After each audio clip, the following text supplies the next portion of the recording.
Hello, আসসালামু আলাইকুম viewers. Good নুন সবাইকে, কেমন আছেন সবাই? তো আমাদের ঈদ চলে গেছে।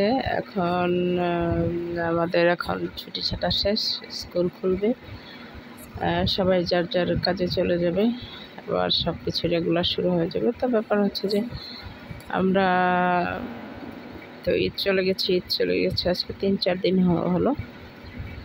তো আমরা আমার বাসায় মেহমান আসছিল, ছোটো বোন, তো ভাবলাম যে একটু ঘুরে আসি। তো গতকালকে গিয়েছিলাম, উদ্দেশ্য ছিল বোটানিক্যাল গার্ডেন যাব, বাট গিয়েও ছিলাম, কিন্তু আমরা একটু লেটে গিয়েছিলাম। তো লেটে গিয়ে দেখলাম যে বোটানিক্যাল গার্ডেন বন্ধ।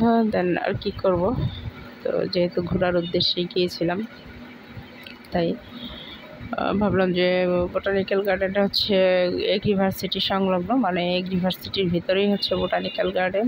তো ভাবলাম যে তো যাই হোক, বোটানিক্যাল গার্ডেন ঘুরতে না পারে এগ্রিভার্সিটিটা এসেছি যখন একটু ঘুরে যাই, তো এই উদ্দেশ্যে আমরা ঢুকে গেলাম এগ্রিভার্সিটিতে। এগ্রিভার্সিটি মানে ওই পাশে বোটানিক্যাল গার্ডেন আর এই পাশে হচ্ছে এগ্রিভার্সিটি। তো ঢুকেই এই যে দেখছিলাম, ঘুরে ঘুরে দেখছিলাম। তো আমার কাছে মনে হয়েছে যে ঈদের মেলা বসেছে বোটানিক্যাল গার্ডেন, বা মনে হচ্ছিল যে হয় ঈদের মেলা আর না হয় হচ্ছে এগ্রিভার্সিটিতে কোনো প্রোগ্রাম আছে, কারণ সর্বত্র একটা মেলার ভাব ছিল, আমেজ ছিল। মানুষজন হাঁটাচলা করছে, তারপর মেলার মতো দোকানিরা পসরা সাজিয়ে বসেছে। হ্যাঁ, বেসিক্যালি আমাদের এগ্রিভার্সিটির এরিয়াটা খুবই সুন্দর, বিশাল একটা এরিয়া।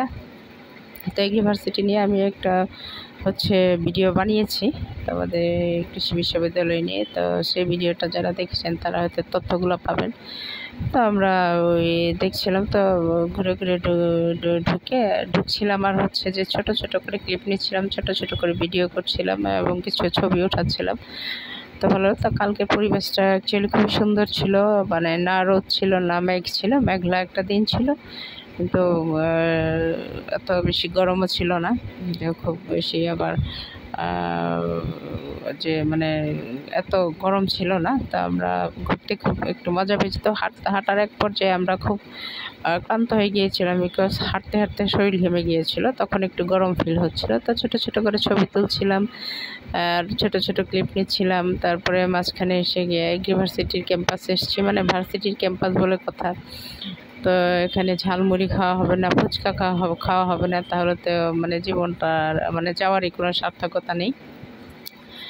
তাই আমরা ঘোরার এক ফাঁকে একটু রেস্ট নিয়ে দেন আমরা ঝালমুড়ি খেলাম, ফুচকা খেলাম, সো টেস্টি।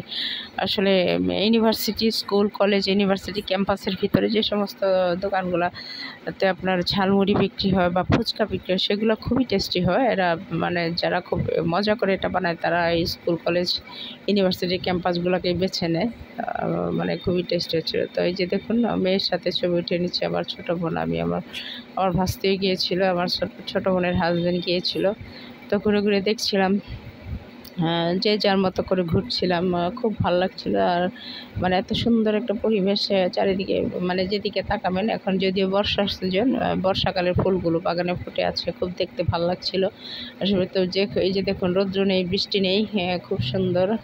পথ ধরে হাঁটছিলাম, এই পাশ থেকে ওপাশ যাচ্ছিলাম, আর সারি সারি গাছ, আর হচ্ছে একদম পাখি ডাকা, ঘুঘু ডাকা, এমন একটা অবস্থা, গ্রামীণ একটা আবহ। মানে তো সুযোগ পেয়ে আমার ছোটো বোনটা আর ওর হাজব্যান্ডও দুটো ছবি উঠালো, ওদেরও একটু ভিডিও করে দিলাম। তো অ্যাকচুয়ালি এটা খুব একটা বিখ্যাত জায়গা না যে ঘুরতে গেলাম আর দেখলাম। আমরা যেহেতু ভিডিও বানাই, তো কোনো জায়গায় গেলে আমাদের একটা টার্গেট থাকে, স্পেশালি আমি বলবো যে আমার টার্গেট থাকে যে একটা ছোট্ট ভিডিও বানিয়ে নেব। মানে এই জন্য আমি যখন যেখানে যাই সেখান থেকে ছোট ছোট করে ক্লিপ নিয়ে আসি, ছোট ছোট ভিডিওর ক্লিপ নিয়ে আসি, সেগুলো দিয়ে আমি একটা ভিডিও বানিয়ে ফেলি, যেহেতু আমাদের প্রতিদিন ভিডিও দিতে হয়। এই যে দেখুন, একটা শাপলা চত্বরের মতো একটা বিশাল বড় একটা লোগো, এই যে আমার ভাস্তি আর মেয়ে, ওরা ছবি তুলেছে শাপলার নিচেই। এগুলো হচ্ছে মুক্তিযুদ্ধের মনুমেন্টগুলা বিভিন্নভাবে সাজিয়ে আর্কিটেকচার তৈরি করেছে আর্কিটেক্ট কাজগুলো। তো আমরা দেখছিলাম, এবং আমাদের মতো অনেক দর্শনার্থী এখানে ঘুরতে গেছে। আমার মনে হয় যে প্রতিদিন ইউনিভার্সিটিতে হচ্ছে যে লোকের যথেষ্ট সমাগম থাকে, কারণ মানে এটা একটা দেখারও জায়গা, দর্শন করারও জায়গা। আর বেসিক্যালি ইউনিভার্সিটির ন্যাচারাল বিউটিটাও খুবই সুন্দর। তো আমরা ঘুরতে ঘুরতে, খেতে খেতে, গল্প গুজব করতে করতে, স্ন্যাপ নিতে নিতে একটা পর্যায়ে দেখলাম যে সন্ধ্যা ঘনিয়ে এসছে। এখন আমাদের ফেরার পালা, আমরা ফিরে যাচ্ছিলাম। তো ফেরার পথে দেখলাম যে একটা লম্বা রাস্তা ধরে আমরা কোনো অটো, রিক্সা টিক্সা কিছুই পাচ্ছিলাম না। আপনারা জানেন যে কোথাও গেলে তারপরে মানে ফেরার পথে খুবই একটা হ্যাসেল পোহাতে হয়, মানে রিক্সা গাড়ি কিছু পাওয়া যায় না। যাদের প্রাইভেট কার আছে, আমারও ছিল এক সময়, এখন নেই, অ্যাক্সিডেন্টলি এটা হয়ে গেছে, ডেস্ট্রয় হয়ে গেছে। তো এখন এই যে আবার ফিরছিলাম, আমার মেয়েরা হেঁটে যাচ্ছে আর আমি পিছন থেকে দেখছিলাম, আর চারিদিকে যা পাচ্ছিলাম সামনে সেটাই ভিডিও করছিলাম।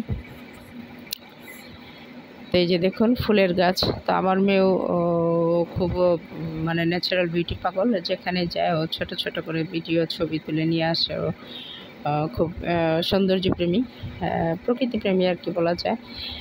তো যাচ্ছিলাম হেঁটে হেঁটে, তারপরে পেলাম একটা সামনে বিশাল লম্বা একটা দিঘির মতো, এটা পুকুর না, আমি বলবো দিঘি, কারণ বিশাল লম্বা। তো দিঘির পাশে, ওই পাশে একটা সুন্দর মসজিদ আছে দেখার মতো, একটা মানে সূর্য ডুবছিল আর হচ্ছে যে সূর্যাস্তের দৃশ্যটাই সাগর পাড়ে থাকলে হয়তো খুব সুন্দর হতো। তো পুকুরের পাশে তাল গাছ, বামে পুকুর ডানে তাল গাছ, নানান ধরনের গাছপালা একদম সারি সারি, খুব সুন্দর লাগছিল দেখতে। তো এভাবে দেখে দেখে আমাদের দিনটা বেশ ভালোই কেটেছে। তো এক সময় সন্ধ্যা হতে হতে আমরা অনেক দূর হেঁটে এসে দেন আমরা হচ্ছে আল্লাহর রহমতে একটা রিক্সা পেয়েছিলাম, অটো মানে রিক্সা মানে অটো। তো পেয়ে দেন আমরা উঠে শো করে চলে আসলাম। তো ভালোই লেগেছিল। সবাইকে অসংখ্য ধন্যবাদ। ভিডিওতে ভালো লাগলে লাইক, কমেন্ট, শেয়ার করে পাশেই থাকবেন। সবাইকে অসংখ্য ধন্যবাদ। আল্লাহ হাফেজ।